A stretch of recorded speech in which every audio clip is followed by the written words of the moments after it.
C'est au 31e groupement naval en zone militaire de défense numéro 1 qu'a été clôturé l'exercice multinational Obangame Express 2024, patronné par le contre-amiral, chef d'état-major de la Marine nationale, directeur du dit exercice René Nganongo, en présence des autorités civiles et militaires composant l'ossature des acteurs impliqués dans l'action de l'État en mer et dans les eaux continentales. Cet exercice de simulation des crises maritimes a permis de mener des actions de conduite en mer basées sur des scénarios tirés des activités illicites dans le golfe de Guinée en général et dans la zone alpha du processus de Yaoundé. Ces travaux ont permis de revoir différents mécanismes d'alerte, mais aussi de consolider notre posture dans le cadre de la validation d'un mémento de procédure opérationnelle appliqué aux activités de l'action de l'État en mer et les eaux continentales dans la gestion d'une crise préfectorale.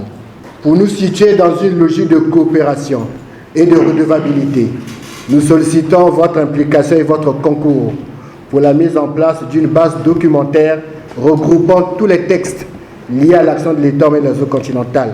Cela nous permettra ensemble d'être dans une dynamique de leur appropriation, leur apprentissage et leur vulgarisation en vue d'une interprétation unique et conforme par tous les acteurs en cas de situation en mer, d'une part, et nous donner aussi les meilleures chances pour leur adaptation dans le cadre d'exécution de missions opérationnelles d'autre part. Nous avons ensemble suivi avec attention le débriefing de l'exercice et nous pouvons dire que les objectifs que nous sommes fixés ont été atteints.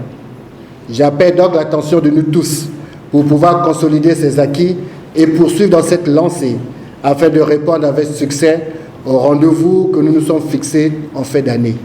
Je parle ici de pouvoir réaliser un exercice conjoint, force publique, administration de l'action de l'État en mer, collectivités locales, au mois de novembre de cette année. L'exercice Obangame Express constitue aussi une aubaine pour la mutualisation entre les différentes administrations. La répétition est toujours appelée la mère des sciences et ces différents exercices que nous faisons de temps à autre permettent à ce que nous puissions être proactifs en cas d'un incident qui pouvait survenir dans nos eaux côtières. Et ça permet à ce que, effectivement, qu'il y ait la mutualisation avec les différentes administrations et que nous nous connaissons pour qu'il n'y ait pas ce qu'on appellerait les chevauchements. Ça fait bientôt 3 ans que je participe à ces exercices. On vient, on travaille, on sait comment activer une crise préfectorale. Il y a beaucoup d'améliorations. Les pêcheurs qui sont donnés à cette pêche illicite-là sont en train d'abandonner carrément. L'édition 2024 a en outre favorisé l'entraînement des états-majors, les structures de coordination et les forces engagées. Une occasion propice pour les acteurs maritimes de renforcer et d'évaluer les capacités des administrations à intervenir efficacement contre les menaces maritimes afin de promouvoir l'économie bleue.